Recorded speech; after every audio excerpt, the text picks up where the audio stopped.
Je voudrais avant tout bien remercier le député européen Athanasios Constantinou pour son invitation et Irène pour l'organisation. Qui était le mieux placé pour faire parler des racines de l'Europe que des camarades qui viennent du pays auquel la civilisation européenne doit tant. Voilà. Donc, ça me semblait évidemment évident.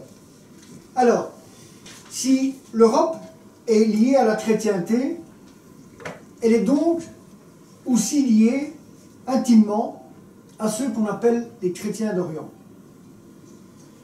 Une des grandes discussions dans nos milieux est sur le fait de savoir si l'Europe doit se tracasser ou non du sort des chrétiens d'Orient. Il y a deux manières de répondre à cela. Si vous estimez que l'Europe est juste une entité géographique, constituée des populations qui y résident, alors non, le sort des chrétiens d'Orient n'est pas votre problème. Mais alors cela signifie que vous faites vôtre le principe de l'Europe que veulent les mondialistes. Une Europe qui ne serait qu'une entité politique et économique sans âme. Une Europe qui n'aura plus d'Européens que le nom, car bientôt agrandie à Israël et puis à la Turquie. Mais si pour vous, l'Europe, ce sont des valeurs, un esprit, une civilisation, si pour vous, l'Europe porte certaines responsabilités positives par rapport au rayonnement qu'elle a eu dans le monde et dans l'histoire, alors oui, le sort des chrétiens d'Orient vous concerne. D'abord, un petit rappel. Les chrétiens ne sont pas apparus en Orient à cause des croisades, mais bien à cause de l'existence de l'Empire romain d'Orient. Sans oublier la déportation de nombreux prisonniers chrétiens grecs et araméens vers la Perse au IIIe siècle. Ce qui implique que les chrétiens étaient présents en Orient bien avant l'apparition de l'islam. Mais dans la région, ils furent assez vite mal vus car dès lors que le christianisme est devenu la religion officielle de l'Empire romain, il a été perçu par certaines populations orientales comme la religion des occupants venant d'Occident déjà. Malgré les croisades, et sans nier certains massacres, les populations chrétiennes locales arrivèrent à limiter les dégâts avec les musulmans, même si elles durent subir la dimitude, c'est-à-dire être des citoyens de seconde zone devant payer des taxes pour être protégés. Remarquez, dans nos grandes villes européennes aujourd'hui, nous payons également plein de taxes et nous ne sommes même pas protégés. Mais ça, c'est une autre histoire. Par contre, l'Empire ottoman, et ça n'étonnera personne ici, fut toujours bien plus répressif contre les chrétiens en tant que communauté en général. Avec comme point d'orgue le génocide perpétré en 1915, non pas seulement contre les Arméniens, mais aussi contre tous les chrétiens d'Orient.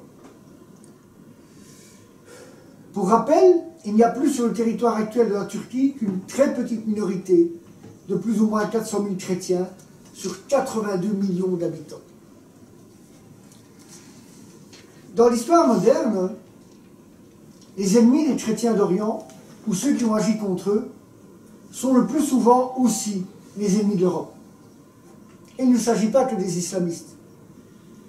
Il faut savoir que c'est dans les élites arabes chrétiennes que l'on retrouve les fers de lance du nationalisme arabe des années 60 et 70. Que ce soit Michel Aflaq, fondateur du parti Baas, parti qui sera au pouvoir en Syrie et en Irak, et dont, pour l'anecdote, si j'ose dire, et pour vous dire à quel point ces gens-là sont des bons joueurs, les troupes américaines dynamiteront la tombe en Irak pour éviter que ça ne devienne un endroit de pèlerinage. Il y a aussi eu de nombreux cadres de la résistance palestinienne, comme Georges Habash, créateur du FPLP, le Front populaire de libération de la Palestine, ou Hadi Haddad. Sans oublier Antoun Saadé, le fondateur du Parti social nationaliste syrien, parti assez connu en Syrie et au Liban, et qui était à la pointe de cette idée de nationalisme arabe. Et comme ces différentes facettes du nationalisme arabe était violemment anti-américaine, les forces impérialistes ont tout fait pour diminuer l'influence politique des chrétiens d'Orient et aussi de toute structure laïque. Laïque dans le bon sens du terme. En effet, les USA savent très bien cohabiter avec les groupes islamistes, quand cela les arrange. Ils continuent à avoir beaucoup plus difficile à le faire avec des régimes nationalistes. Il est vrai que souvent, ceux-ci, les régimes nationalistes, commettent le seul crime vraiment inacceptable pour les USA, nationaliser les puits de pétrole. Et c'est dans ce cadre que l'on doit comprendre que les Israéliens aient soutenu le Hamas, qui est la branche palestinienne des frères musulmans, pour affaiblir l'Organisation de libération de la Palestine, qui était, elle, laïque. De même, les USA ont détruit, ou essayé de détruire, les États protégeant les minorités religieuses, tels que l'Irak et la Syrie. Par contre, les USA entretiennent les meilleures relations avec l'Arabie Saoudite, la Turquie, etc. Un bel exemple, on l'a vu là tantôt en arrivant, il y avait une manifestation de Kurdes. Les Kurdes qui ont longtemps été utilisés par les Américains et qu'ils ont immédiatement abandonné à Erdogan quand ça les arrangeait. Ça, c'est la théorie des États-Unis. Utiliser les uns contre les autres dans le seul intérêt des États-Unis. Ceci dit, il y a aussi bien évidemment le danger que les djihadistes de tout poil font courir aux communautés chrétiennes de la région. Et quand j'insiste sur le djihadisme de tout poil, c'est parce que très souvent, on essaie de nous dire qu'il y a en Syrie les rebelles, il y a les djihadistes modérés, et puis il y a Daesh.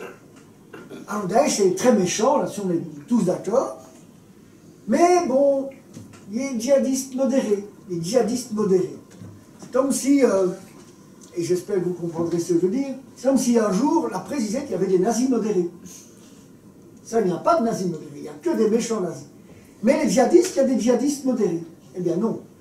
Et les djihadistes modérés, c'est quoi? Eh bien, c'est par exemple les groupes qui sont soutenus par la Turquie, dans le nord, actuellement dans le nord de la Syrie, qui font la guerre aux Kurdes, mais qui font aussi du nettoyage ethnique, et qui sont aussi des groupes islamistes. Et puis alors, il y a les rebelles. Eux, ils sont encore plus modérés que les djihadistes modérés. Non seulement de nous, évidemment. Hein. L'armée syrienne libre, ça n'existe pas, ça n'a jamais existé. Et la seule rébellion, enfin, l'armée de terroristes qu'il y a en Syrie, sont des djihadistes. Il n'y a pas de modérés, il n'y a pas de méchants djihadistes, il y a des djihadistes. Ce sont des terroristes. Et donc, ce sont, comment dirais-je, ce sont ces groupes-là que les États-Unis ont au moins laissé faire, sinon dans certains cas, ont aidé. Et donc, le danger de ces djihadistes, je répète, de tout poil, font courir aux communautés chrétiennes de la région, font que nous devons soutenir ces chrétiens d'Orient.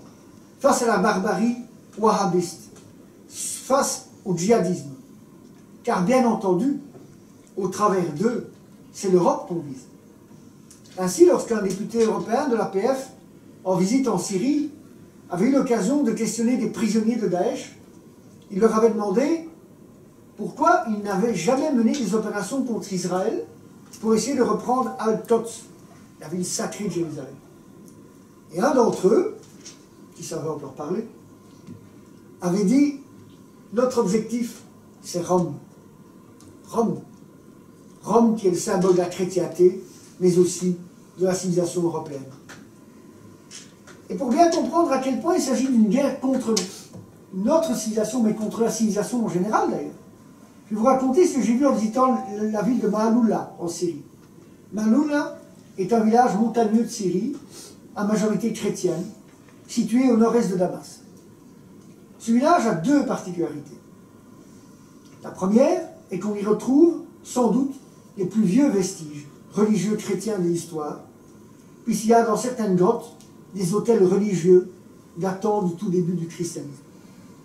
Il ne faut pas oublier que ce que vous lisez dans l'Évangile, que vous soyez croyant ou pas, c'est pas ça la question, mais ce qu'on lit dans l'Évangile, quand on vous parle de la Palestine, ce n'est pas la Palestine qu'on connaît aujourd'hui, c'est une région dans laquelle il y avait aujourd'hui la Syrie. Si vous allez à Damas, quand vous connaissez l'histoire de Saint Paul, je pense, qui fait son chemin de Damas. C'est normalement un procureur romain qui va prendre son rôle, son poste à Damas, et sur le chemin de Damas, il a une révélation. Mais ça veut bien dire que c'était à Damas. Il a eu le privilège d'aller dans la grotte où, selon l'histoire, il a été baptisé. Il s'est fait baptiser. Et donc, quand on voit la Palestine, en fait, ce qu'on vous raconte dans l'Évangile est en grande partie, ça se passe en Syrie, dans la Syrie qu'on connaît actuellement. La seconde particularité de ce village, c'est qu'on y parle encore la langue du Christ, on y parle encore l'araméen. Et cette ville a été occupée à 2 reprises par les djihadistes, en 2013 et en 2014, dont la seconde fois pendant plus de 5 mois. Et accessoirement, elle a été libérée par le Hezbollah. Donc là, vous voyez, les choses ne sont pas toujours aussi simples. Mais enfin. Lors de cette visite de Maaloula libérée, j'ai vu la haine que ces terroristes djihadistes avaient pour toutes les valeurs que nous avons. J'ai vu comment ils ont essayé de détruire des livres saints, de brûler des églises ancestrales, de casser les représentations de Sainte Marie. Et s'il y a bien entendu des dégâts malheureusement irrémédiables, beaucoup d'endroits ont été miraculeusement, il n'y a pas d'autre mot, épargnés. Et je pense spécialement à une mosaïque représentant une Marie souriante, dont le sourire a résisté au coup de marteau. Croyez-moi bien que les gens qui ont fait ça n'avaient qu'une seule idée, venir le faire aussi en Europe, à Rome comme ailleurs. Et croyez-moi, sans la présence de ces minorités chrétiennes au Moyen-Orient, qui ont longtemps fourni les élites au monde arabe, et qui ont permis que des régimes non confessionnels existent dans le monde arabe, le salafisme et le wahhabisme ou les frères musulmans domineraient probablement tout le Moyen-Orient. Et c'est aussi pour ça que le sort de l'Europe est intimement lié à celui des chrétiens d'Orient. Ils sont aussi notre bouclier face aux djihadistes, aux wahhabistes et aux frères musulmans, dont Erdogan d'ailleurs est aussi un agent. Je conclurai en disant que, au-delà des guerres et des alliances qu'elles impliquent, en tant qu'Européens, nous avons presque un devoir moral envers ces populations, qui ont choisi nos valeurs, et qui, contrairement à un grand nombre d'Européens actuels, qui sont restés, elles, fidèles. J'ai fait un peu moins long, car j'espère que ce que je viens de dire va susciter des questions et des remarques, et je suis à votre écoute. Je suis un peu en avance, sans doute. Et bon, j'espère que c'est un sujet assez... C'est pas directement lié à l'Europe, mais tout est lié à l'Europe. Parce que l'Europe, je pense, eh bien c'est un modèle. Et il y a des gens dans le monde qui ont pris ce modèle, et aujourd'hui se sentent un peu abandonnés par elle. Voilà, je vous remercie. Voilà, donc, tout à fait. Je vais commencer par la fin pour répondre. Donc, évidemment, par rapport à la Turquie, à titre personnel et à titre politique, je suis vraiment opposé à l'entrée de la Turquie en Europe. D'abord parce que, justement, c'est ce que j'ai dit au début, pour moi, l'Europe, ce n'est pas une simple entité géographique qu'on peut agrandir à volonté pour faire un marché économique. Pour participer à l'Europe, il faut avoir une identité européenne. Et pour moi, selon mes valeurs à moi, une identité, c'est un territoire commun, des valeurs civilisationnelles communes, une histoire commune et une mémoire commune. Par rapport à ces 4 points-là, il n'y a aucune raison pour que la Turquie rentre un jour dans l'Europe. Et de plus, vous avez raison, parce que le jour où la Turquie rentrera dans l'Europe, ce sera non seulement tous les citoyens qui habitent vraiment la Turquie, mais en plus, tout ce qu'on appelle les turcophones, c'est-à-dire que très rapidement, je suis certain que si ça arrive, la Turquie donnera la nationalité à toute une série de populations qui sont en bord de ses frontières. Et ce n'est pas 85 ou 90 millions, mais 100 ou 110 millions de turcophones qui seront en Europe. Pour moi, l'Europe, ce n'est pas un marché économique. Pour moi, l'Europe, ça doit être quelque chose, ça doit être une union de peuples qui ont à peu près la même identité. Et dans les 4 points que j'ai dit là, il n'y a aucune raison pour laquelle la Turquie devrait rentrer dans l'Europe. Alors, par rapport à ce qu'on pourrait faire pour les chrétiens d'Orient. La première chose qu'on devrait faire pour les chrétiens d'Orient, c'est de ne pas les aider c'est de ne pas les pousser à abandonner leur propre pays. Actuellement, l'Union européenne est quelqu'un que moi je n'aime personnellement pas, d'abord pour la politique qu'il a menée ici, qui est une politique hypocrite, mais aussi par rapport à ce qu'il a fait aux chrétiens d'Orient, c'est Theo Franken. Theo Franken a favorisé une immigration des chrétiens d'Orient, pour leur sauver la vie.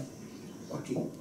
Mais en attendant, en faisant ça, eh bien, ils participent au projet que certains ont fait au Moyen-Orient, c'est-à-dire de vider le Moyen-Orient de ses chrétiens.